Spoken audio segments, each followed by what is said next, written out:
Good evening. Good to see you this evening. Been a great day, hasn't it? Sunshine, warm weather. But get ready.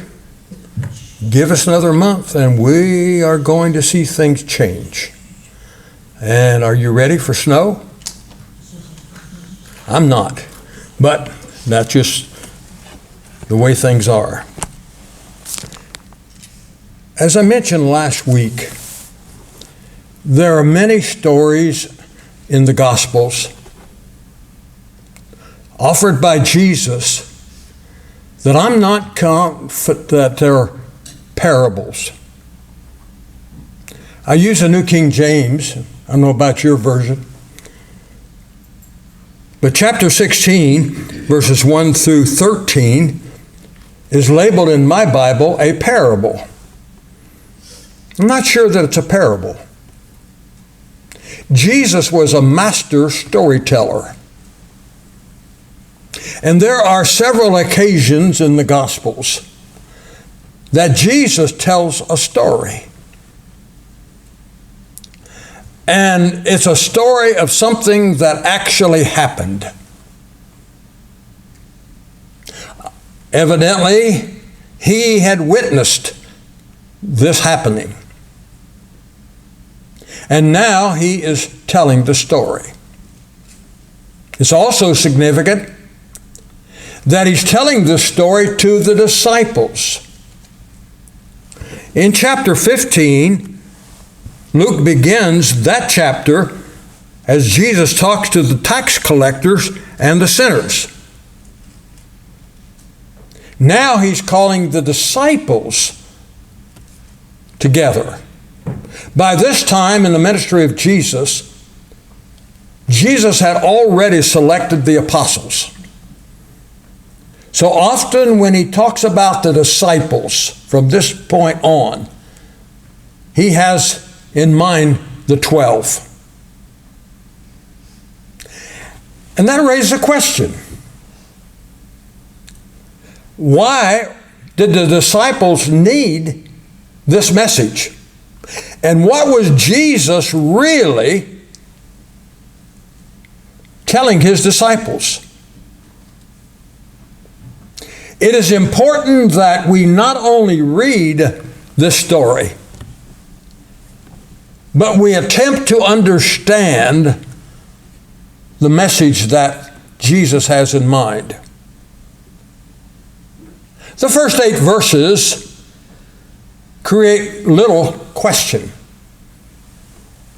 But let me suggest to you, well, verse 8 and 9 and then on through verse 13. There are some serious questions that I have with this passage. And it took me a good bit of research to begin to make sense of what Jesus was saying. And we'll deal briefly with the message itself.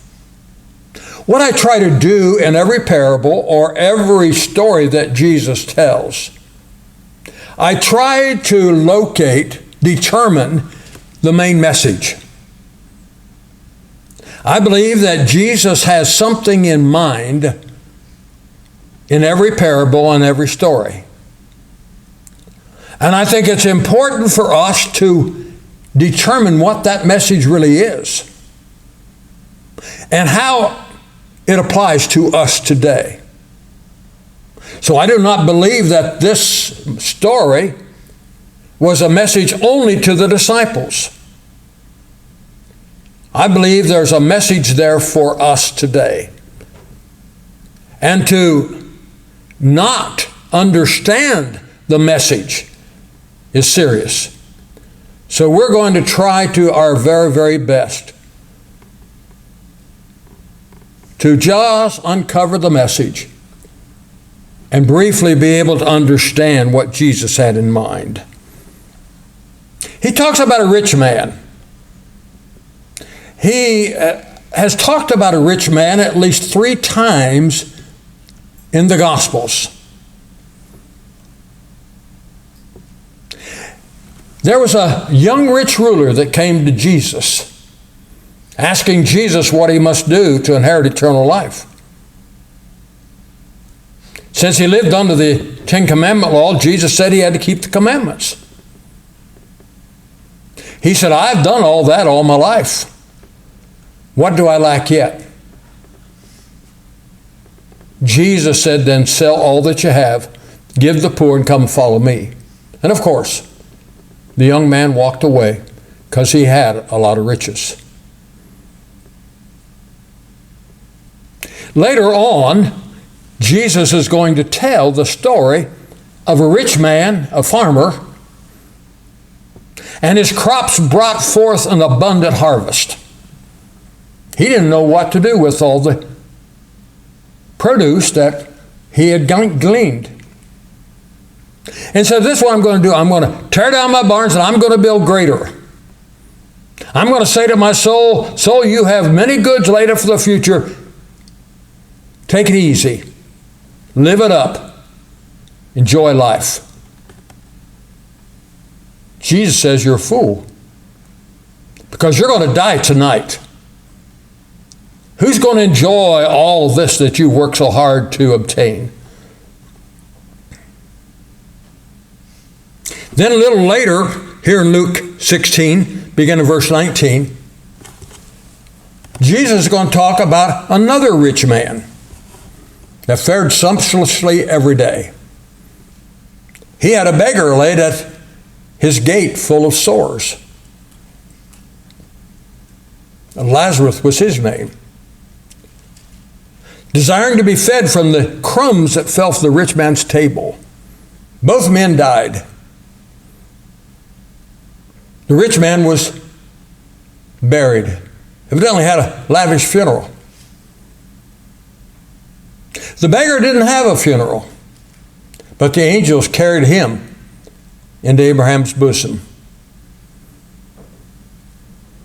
I heard a preacher some years ago suggesting that all three of these accounts are the same man. I don't know whether it is or not. But it would depict three stages in life. That's possible today for men who have a lot of wealth. But here is a rich man. I don't know where he fits into all this. But he had a steward. He was wealthy enough that he could turn over his business to a hired hand. And we know what that is today.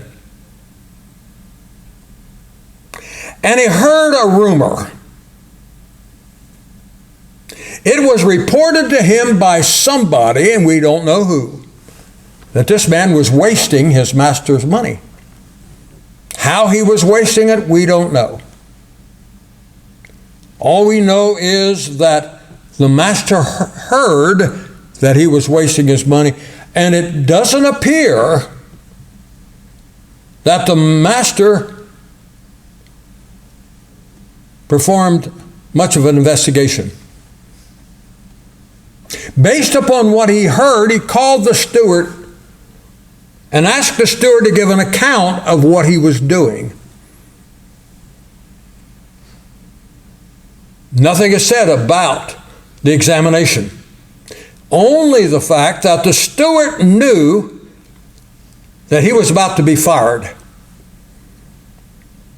Evidently, the steward knew that he was wasting his master's money. He knew that he wasn't faithful. He knew that judgment was coming. So he said within himself, what shall I do? I'm not strong enough to beg. He's a pencil pusher, and he didn't strengthen his muscles. So he's not strong enough to dig, and he's ashamed to beg. That would be below his dignity. So he begins to reason within himself. How long that took, we have no idea. But he says, I've got to somehow impress upon my master's debtors that I really care for them, so that when I fail, I have some place to go. I have some alternatives. So he calls the first one. How many, or what do you owe my master? And the man quickly said, well, I owe him 100 measures of oil. And there are all kinds of estimates of how much oil that was. But it could have been up to 800 or 900 gallons. That's a lot of oil. And so he says, okay, you owe him 100 measures of oil. Sit down and quickly write 50. Don't hesitate.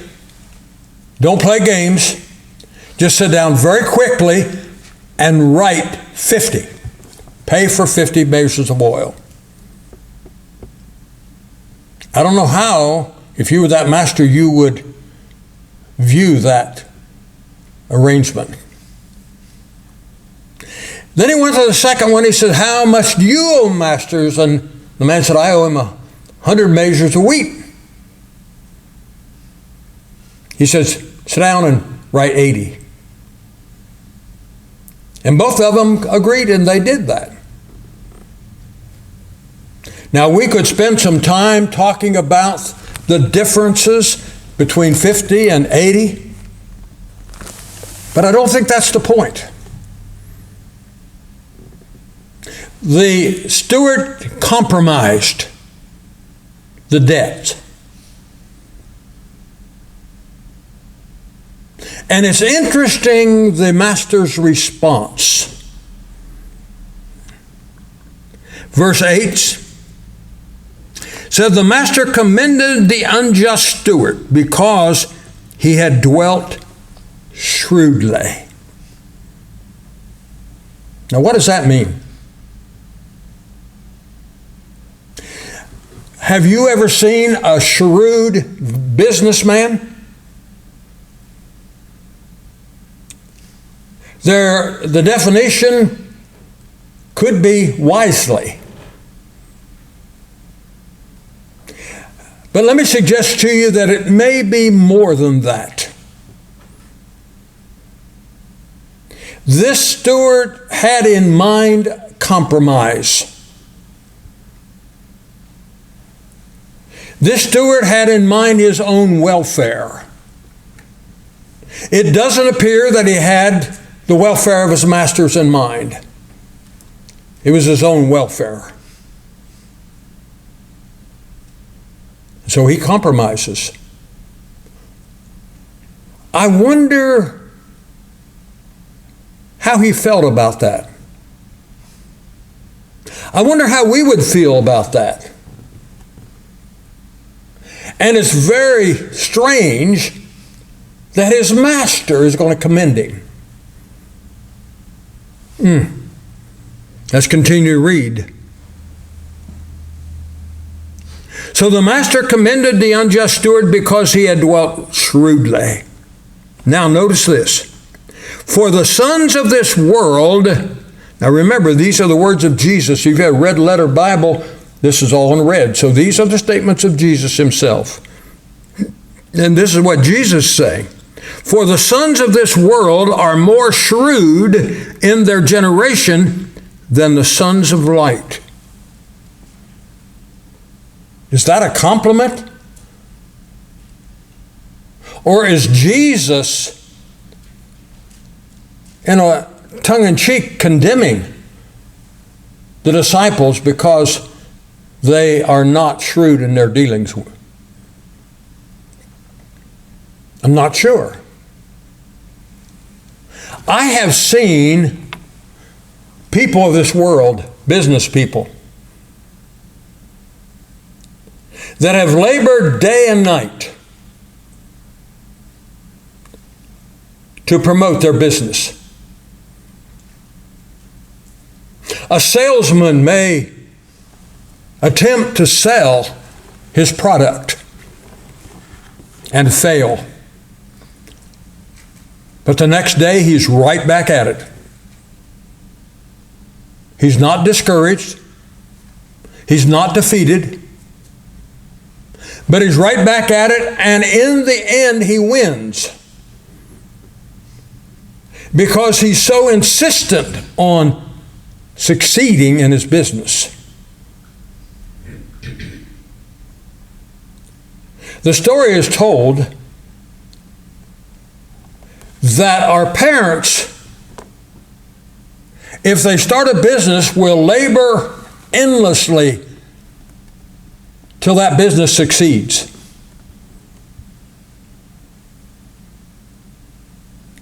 Their sons will sit back and enjoy the fruit of the business. The third generation will see it collapse. In other words, the difference in attitude, the difference in their efforts to succeed. Is that what Jesus is talking about?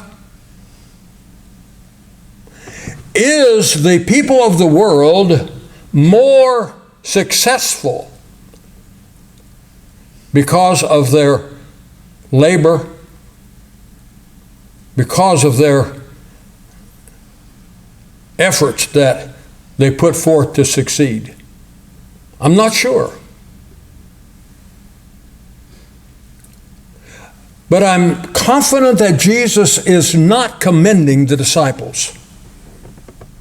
Now, he's not being overcritical, but tongue-in-cheek, he is challenging the disciples. And remember, he is talking to the disciples. He is not talking to the world. Interesting. And then he says, if you fail, they will receive you into an everlasting home. At first when I read that, I thought, he's talking about heaven. I'm not so sure. I'm wondering if he's not saying that if we act shrewdly, as the world acts, we could be assured of a permanent home. Not sure. I do not see in any of this story salvation mentioned.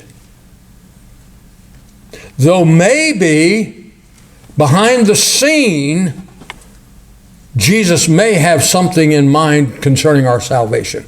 I'm not sure. It's interesting. And then in verse 10, he makes these comments, which I think we can understand. He who is faithful in what is least is faithful also in much. And he who is unjust in what is least is unjust also in much. But it doesn't stop there. Verse 11. Therefore, if you have been faithful in unrighteous mammon, who will commit to your trust true riches? Unrighteous mammon evidently is wealth. Maybe wealth gained questionably. Not sure. He is not suggesting that it's wrong to have a large bank account. He's not suggesting that it's wrong to operate a successful business. But I think what he is saying, if we cannot be trusted with what we have, even though it might be less than we desire, we're not going to be blessed with an abundance. That's just business. And so maybe Jesus is just looking at the business world and just simply saying, this is life. This is what's going on. If you want to succeed in life, if you want to succeed spiritually, get serious about it. Make absolutely sure that you are doing what you need to be doing with what effort God expects you to use.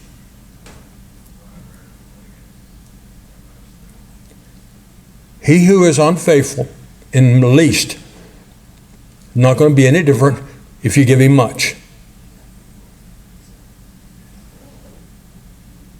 I think that's a principle of life that Jesus is talking about. Does it have spiritual implication? Possibly. Is Jesus talking about people like the foolish virgins in Matthew 25? Is he talking about somebody else that is described in the Bible, Old or New Testament? Possibly. But I think that we get the message in this. Verse 12 says that, and he who has not been faithful in what is another man's, who will give him what is your own?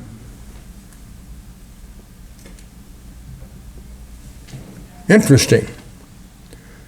Somebody's not going to trust you with their wealth if you can't handle your own. And so that puts the responsibility on us to be responsible citizens. Responsible with everything that we have. And his conclusion in verse 13 is, no servant can serve two masters. For either he will hate the one and love the other, or else he will be loyal to the one and despise the other. You cannot serve God and wealth or physical gain. That is a lesson that we can learn there. That's very plain to us. We can't serve two masters. We're either going to serve God or we're going to serve the world. Maybe that's the point that Jesus is trying to make. I'm not sure. He may be helping us to understand the danger of placing security in earthly matters. He may be telling us that if we're going to serve God, we've got to put God first. And if we're going to expect God to bless us, we've got to be faithful in the small things of life. This is one of the difficult stories in the entire New Testament. And we can conclude by saying that Jesus certainly did not commend unfaithful service. Jesus did not admonish us to act like the world. But I do think that Jesus is telling us we need to be responsible people. And we need to serve God faithfully. What else you might get out of this story is left up to you. But it's a challenge for us to understand what Jesus had in mind. Let me close by simply saying, God will not accept partial service. God will not accept a divided heart. God will not accept a person who lacks commitment to Him and fail to serve Him as we should. Be faithful. Serve God faithfully, and God will bless you. Shrewdness is not something that seems to me ought to make us proud. We need to be wise in our dealings with our physical life, with our money, as well as our service to God. It's a great challenge.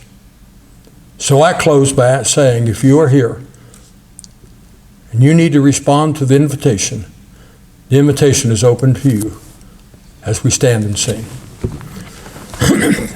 On bended knee I come with